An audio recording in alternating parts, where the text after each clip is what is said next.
In the centuries before the Viking Age began, Scandinavia lay at the furthest extremity of the known world. It had received little contact from the civilizations and empires that shaped ancient Europe, namely that of the Greeks and Romans. However, despite its geographic isolation, it was by no means culturally stagnant. The region was home to numerous Germanic tribes, scattered across the vast landscape in countless coastal communities and inland farms. The natural features of Scandinavia, with its dense forests and limited road networks stretching from the deep fjords of Norway to the low-lying archipelagos of Denmark and the extensive rivers and lakes of Sweden, made overland travel difficult, forcing such societies to be naturally oriented towards the water instead.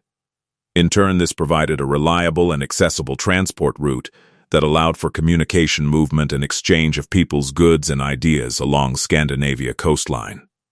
As the early medieval period began around the turn of the 6th century, Scandinavian society had begun to organize itself into kinship-based communities headed by local chieftains who derived their power and authority from landholdings, a loyal group of followers, as well as success in warfare and trade. Political power was fragmented and widely decentralized amongst the region's local elites, who competed fiercely over what little agricultural land and resources were available. As a result, many Scandinavians began to look beyond their immediate confines and establish long-distance trade networks to other parts of the European continent to acquire whatever resources they needed. Together, this combination of political fragmentation, scarcity of resources, and an outward-looking trade base created the conditions necessary to bring about the start of the Viking Age. Central to this development was the evolution of Scandinavian shipbuilding and seafaring expertise. By the 8th century, Norse shipwrights had perfected clinker-built vessels that were both light yet strong and capable of being either rowed or sailed across open water, upflowing rivers, or even hauled over land. The most important and iconic of these vessels to emerge was that of the Longship. Narrowly built with a shallow draft, it was designed for speed and maneuverability. The largest of these ships were up to 30 meters in length, with a crew of close to 100 men, and were sometimes ornamentally decorated with dragon heads and tails at the fore and aft. These longships were not solely used to carry trade, but were also used as instruments of war. Consequently, maritime trading and raiding developed not as separate activities, but as part of the same seaborne culture. By the 7th century, Scandinavian mariners had established a presence in the markets and towns along the Baltic and North Sea coasts, exchanging goods and absorbing knowledge of distant lands, all the while learning where wealth was concentrated, which routes or areas were poorly defended, and how local political instability could be exploited to their advantage. Seasonal raiding, therefore, grew coincidentally out of this commercial environment, as it offered a faster and more opportunistic means of acquiring wealth and prestige. The profits of trading and raiding were then redistributed by the elites to their followers, reinforcing their loyalty and increasing the social standing of ambitious leaders, who could then amass larger retinues and more powerful fleets, becoming expeditions. It was against this backdrop that the first widely recorded Viking raids occurred at the end of the 8th century. Off the northeast coast of England lay the island monastery of Lindisfarne, which in the year 793 fell victim to a raid by the Norsemen, who killed many of the monks and carried off a great deal of treasure in the process. This blatant targeting of an undefended site of worship sent shockwaves throughout the Christian world, many of whom viewed it as a desecrating assault by barbaric pagans. But to the Vikings, the targeting of an isolated treasure-laden monastery proved to be easy pickings, and thus set the precedent for similar raids to follow in subsequent years. Throughout the 790s and into the first decade of the 9th century, Viking raiders struck other island monasteries and coastal communities around the Irish and North Seas. Throughout the 790s and into the first decade of the 9th century, Viking raiders struck other island monasteries and coastal communities around the Irish and North Seas. These early attacks were at first purely seasonal, with the longships setting sail in the summer to raid and plunder, before returning home for the winter. These coastal raids were so successful and lucrative that the Vikings soon moved on to targeting even larger and wealthier sites further inland by sailing up Europe's great rivers. In the year 845, 120 longships sailed up the Seine, sacked the city of Paris, and only left out of being paid a large ransom.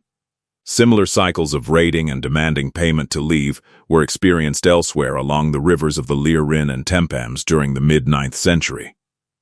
But in the year 850, the Norsemen began to evolve their tactics further. That year, the Vikings overwintered in England for the first time, creating a more sustained presence that could exert greater damage over a wider area than waterborne raiding could achieve alone. Ireland had already seen such bases develop a few years earlier, after the Vikings sailed up the River Lelfi and established a fortified ship enclosure known as a long fort on the shoreline, thereby laying the foundation of what would become the city of Dublin in the year 841. The Viking presence in the Irish Sea region would intensify significantly in the following decades, with other towns such as Waterford, Limerick, Wexford, and Cork also being founded. But the Norsemen did not simply confine themselves to these coastal enclaves, for they also assimilated into local Irish society and politics. Alliances were formed between Irish kings and Norse warlords, which over time led to marriages and families forming between the two groups.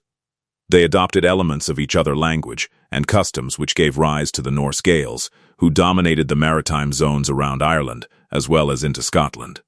Here, too, a similar pattern of Norse raiding, settlement, and colonization had already occurred across Shetland, Orkney, the Hebrides, and the Isle of Man, resulting in outposts of Viking power and influence across the Atlantic fringes of Europe that were connected to their Scandinavian homelands. But it was not only in the cold seas of northern Europe that the Vikings were forging a presence during this time, for they also began to venture further south.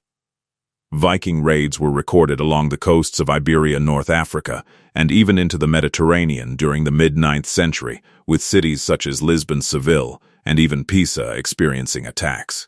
These sporadic raids continued on and off across much of coastal Europe for years, but in 865 another profound change in Viking ambitions materialized.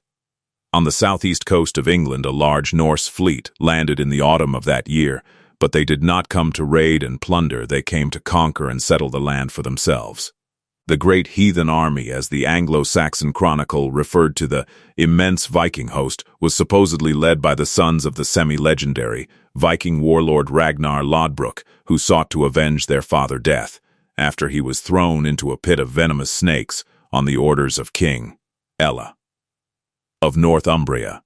Whatever the truth of the legend, a large Viking army soon began marauding across eastern England, with York falling in 866 to become the center of a powerful Scandinavian realm known as Jorvik.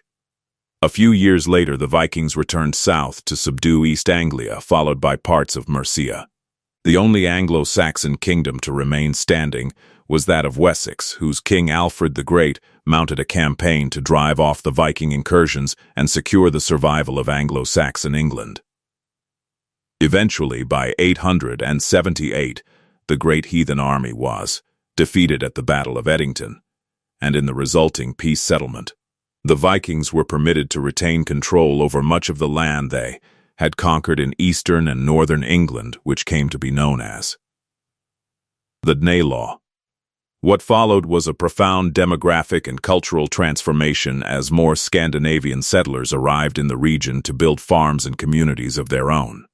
Many words from Old Norse entered the English language as a result of this influx of people, many of which are still with us to this day. Words like give, take, sky, skull, egg, and window all stem from Old Norse, as do many of the region place names.